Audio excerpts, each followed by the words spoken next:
얼마 전에 무슨 포럼이 있었는데 제목이 앵그리 소사이어티였어요.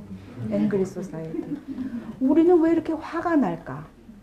우리는 왜 이렇게 분노에 차 있는지 모르겠다.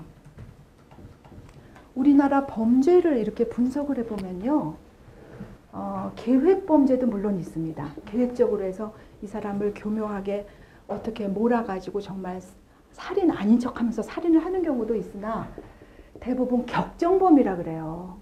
그러니까 순간의 분노를 못 참아서 하는 격정범이 굉장히 많다 그럽니다.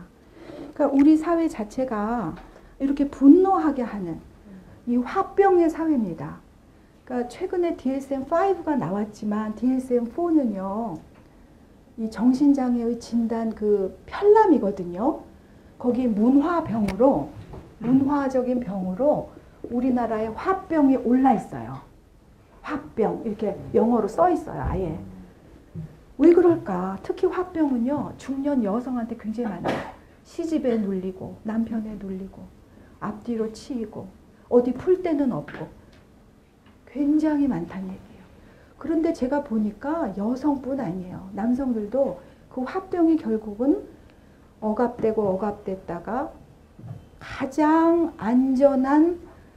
안전하고 만만한 우리 아이에게, 사랑하는 아이에게 터져 나오는 것이 이 학대예요. 언어적 학대, 언어폭력이라고 그러죠. 이것도 일생을 갑니다. 일생을. 저는 제가 이렇게 가만히 보면 내 안에 어떤 것들이 이렇게 남아있나 보면요. 사람의 목소리가 내 안에 남아있어요. 사람의 목소리가, 엄마의 목소리, 내 친구의 목소리, 누가 나한테 해준 목소리가 내 안에 남아있어요.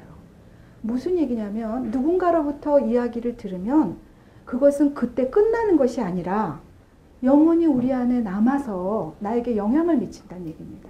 그랬을 때 좋은 얘기, 사람을 인파워링 해주는 이야기를 해도 모자랄 판국에 너는 왜 그렇게 형편없냐? 넌 내가 본 사람 중에 제일 형편없는 사람이다. 라는 얘기를 하면 이 아이는 아무리 성공해도 그 말이 안 잊혀진다는 얘기입니다. 이 전형적인 언어 폭력이에요. 근데 우리는 우리 아이 안 때려요. 하면서 언어 폭력을 하면 그거는 때리는 것 이상으로 그 아이에게 고통을 가한다는 얘기입니다.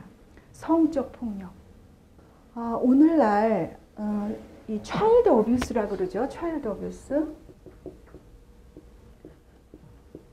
왜 이렇게 오늘날 이게 문제가 되는가? 과거에도 있었습니다. 과거에도 있었는데 과거에는 사회 분위기상 저것이 노출되지 않았어요. 과거에도 있었지만 노출된 요소도 있지만 오늘날 증가하는 요소도 있는 것 같습니다. 하도 성적 메시지가 많고 병리적으로 건강치 못한 사람들이 많다 보니까 아이들에 대한 어떤 성적인 추행, 심지어는 폭행 그런 게 굉장히 많은 것 같아요. 제가 대학교 때 같은 1학년 때 이제 교양 과정에서 같은 이 클래스였던 남학생이 있는데 이 학생이 사실은 몇 년 선배인 사람인데 이 데모를 하다가 감옥에 가서 살다 다시 복학을 한 사람이었어요. 근데 그분이 뭐라 그러냐면 여러 명이 이렇게 자는데 그 중에 자기 스토리를 다 얘기를 했답니다. 그 중에 한 사람이 2살짜리 여아를 성폭행한 사람이래요. 2살짜리 여아를. 그래서 거기 이제 오만 범죄를 다 저지른 사람들이 너는 인간도 아니다 그러면서 막 전부 다 그 사람을 막 때리고 그랬답니다. 이 성적인 것은요, 인간의 경우는 단순히 성이 아닙니다. 인간은 언제나 인간의 성에는 사회적인 거, 심리적인 거, 문화적인 것이 녹아 있어요. 순수하게 성적인 것이 아니에요. 그래서 보면 이제 어른들, 여성 어른에 대한 성인 초기나 그 이후에 어른들에 대한 강간 있죠. 강간. 요새 강간이란 말 잘 안 쓰고 성폭행이라고 그러는데 보면 전혀 모르는데 성적인 충동을 느껴서 그런 적 거의 없어요. 그렇게 단순한 문제가 아니에요. 성만의 문제가 아니다 하는 얘기입니다. 우리가 건강하게 자라면 이 세상에 대해서 호기심이 많다고 그랬죠. 아까 엄마가 안정감을, 뿌리를 주면 이 세상에 호기심이 많아서 너무너무 궁금한 거예요. 이거는 왜 이렇게 생겼을까? 그리고 막 비가 와서 물 웅덩이가 고이면 거기 가서 막 일부러 막 이렇게 하잖아요. 근데 엄마들은 그걸 이해를 못하고 너네 옷 다 버리게 그렇게 하니 너는 이상한 애다 막 이러잖아요. 그거 얼마나 예뻐요. 우리도 그랬잖아요. 우리도. 저는 어릴 때 진짜 많이 뛰어놀았습니다.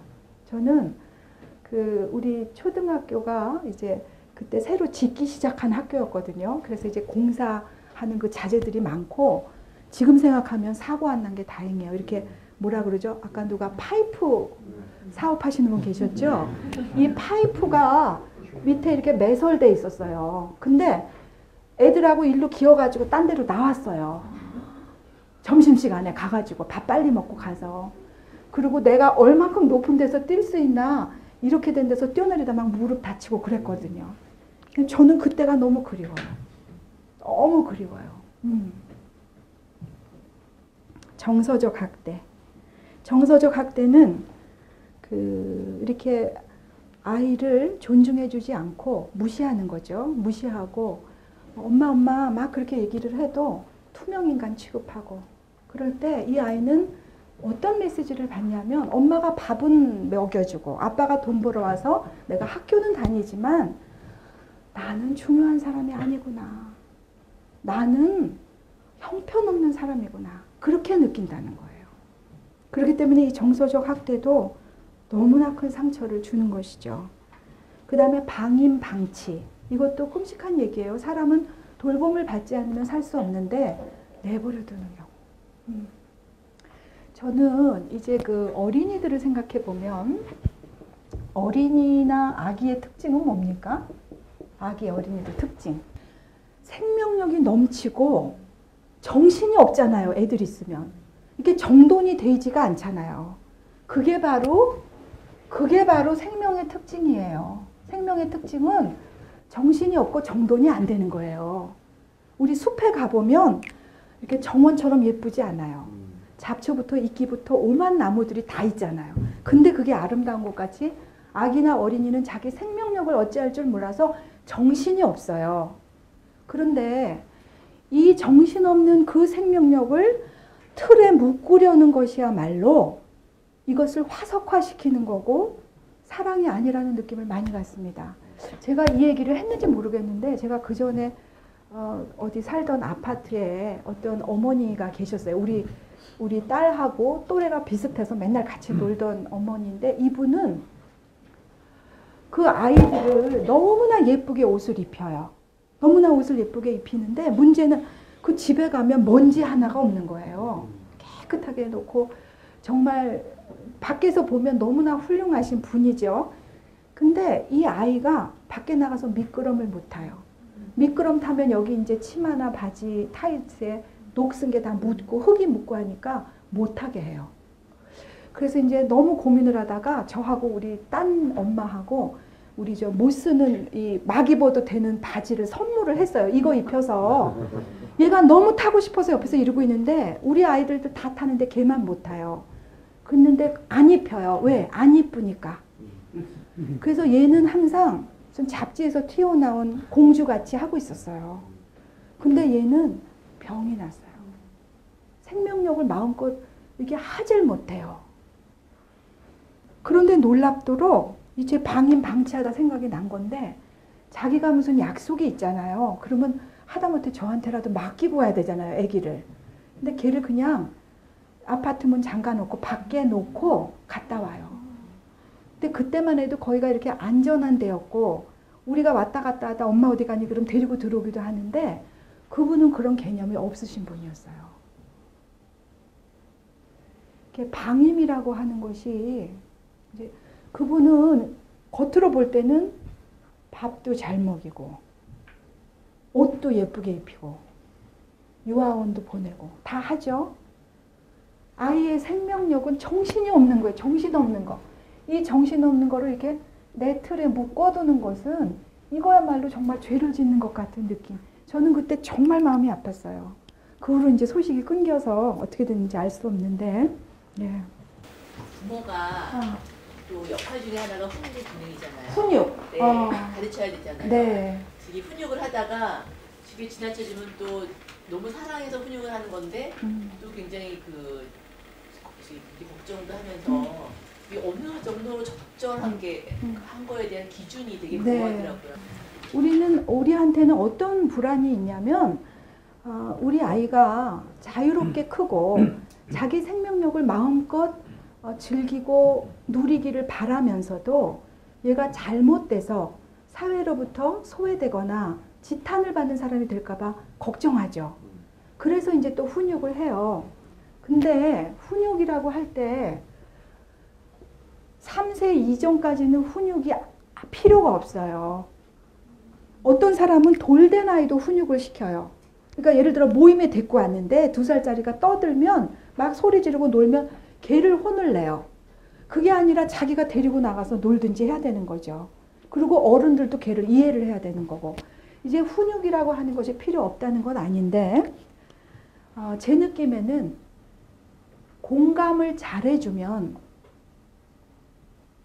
이게 어디가 훈육이고 어디가 뭐라 그러죠? 그거 너무 허용해서 방종하게 되는가의 경계가 논리적으로는 어려운 것 같지만 실제 상황에 부딪히면 타인에게 해를 줄 때 그걸 공감의 표현으로 이해시키고 나도 걔를 공감하면 얘가 그거를 굉장히 잘 안다는 얘기입니다.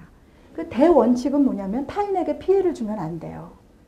타인에게 피해를 주면 안 돼요. 그게 대원칙이에요. 그것만 되면 나머진 자유죠.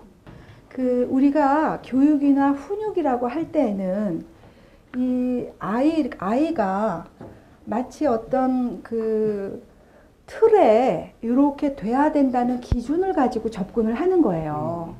일단 우리 아이는 다른 사람의 말에 말대답도 하면 안 되고 뭐 이렇게 했을 때 예절 바르게 딱 있어야 되고 이런 어떤 틀이 이미 있다는 얘기입니다.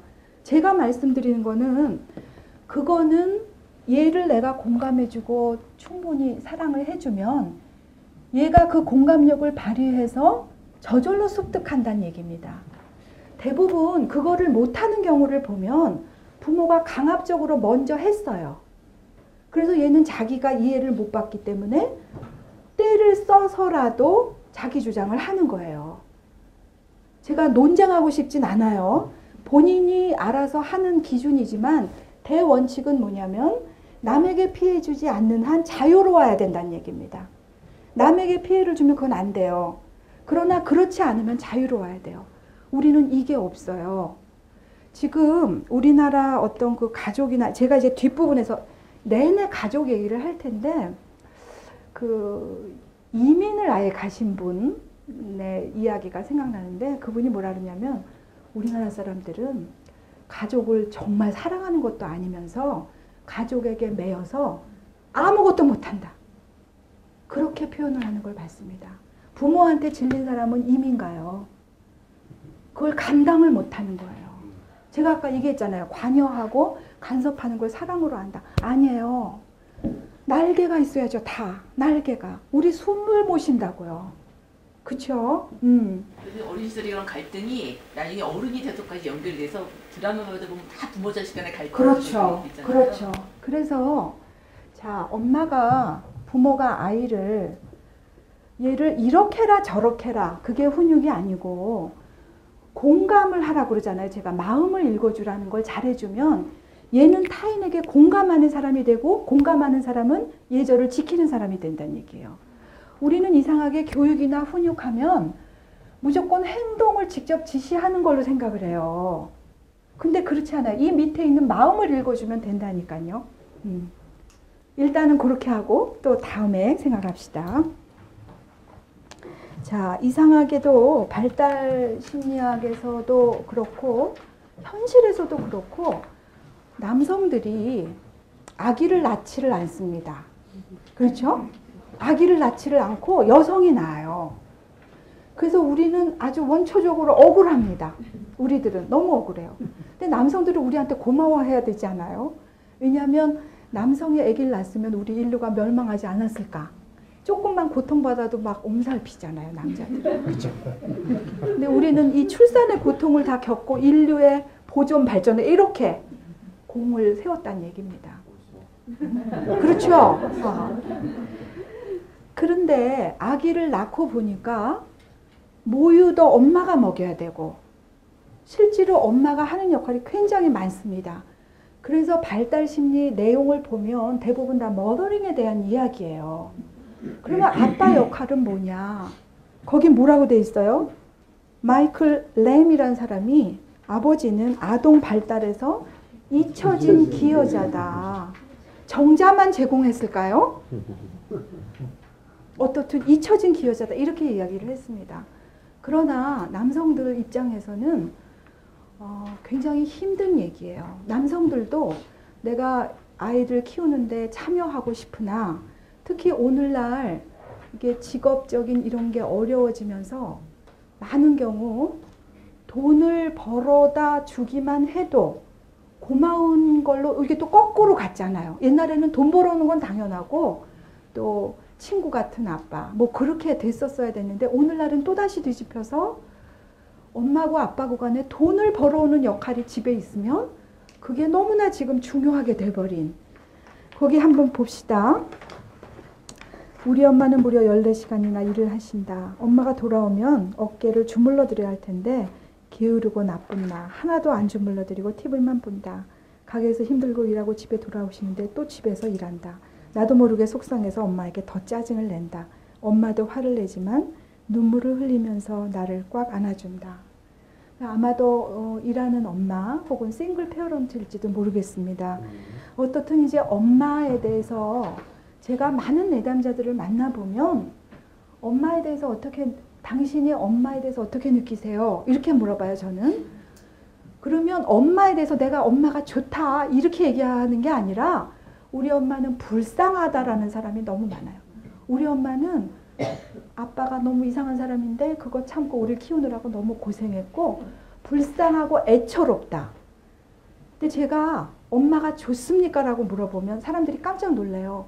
엄마는 좋아해야 된다라고 생각을 하는 거예요. 실제로 내가 엄마를 싫어하면 안 된다고 생각해요. 감정인데 엄마가 싫을 수가 있잖아요. 아빠가 싫을 수가 있잖아요. 근데 아빠니까 좋아해야 된다. 엄마니까 좋아해야 된다라고 접근을 해요. 엄마가 좋습니까? 싫어요. 우리 엄마 싫어요. 우리 자녀들의 문제는 엄마 아빠가 이해가 안 가고 엄마 아빠가 싫은 거예요. 이상하고. 어떤 부분은 좋지만 어떤 부분은 이해가 안 가고 그런 거 아닙니까? 동서양을 막론하고 동화를 보면 계모가 나오는 동화가 꼭 있습니다. 신데렐라, 콩쥐팥쥐 이게 동서양을 막론하고 꼭 있는데 그 계모가 실제로 계모이기도 하지만 우리 인간의 마음 안에 우리가 생각한 엄마가 아닌 엄마라고 실질적 엄마를 보는 그런 것 때문에 메타포로 계모 설화가 그렇게 많다는 거예요. 우리 엄마 계모 아닌가? 요새 애들은 뭐 직접 그렇게 얘기도 하죠. 엄마 계모 아니야? 엄마 우리 엄마 맞아? 우리 엄마는 이럴 수는 없는데 이렇게 직접 얘기를 하지만 우리 때는 그 얘기 못하고 속으로 우리 엄마 좀 이상하다. 나는 절대로 저러지 않을 텐데 나는 커서 아기 낳으면 절대로 안 그럴 텐데 그런 결심을 하면서 큰다는 얘기예요. 자식들은. 예. 자, 이거는 하나의 연구 결과인데요. 아빠에 대해서 물어봤어요. 거짓말하지 할 줄 모르는 아이들에게. 그랬더니 아빠는 TV 보는 사람, 신문 보는 사람, 소리 지르는 사람, 잠자는 사람, 우리가 몇 학년인지도 모르는 사람, 우리에 대해서 아무것도 모르는 사람. 이 뒷부분은 이제 학년 다니는 아이고 이 윗부분만 이 조금 어린 아이들한테 물어본 겁니다. 아빠는 너무 바빠서 그랬는지 어쩐지 나를 한 번도 안아주지 않았다. 이런 얘기를 많이 합니다. 아이와 많이 놀아주고 아이를 안아주고 이게 다예요, 다.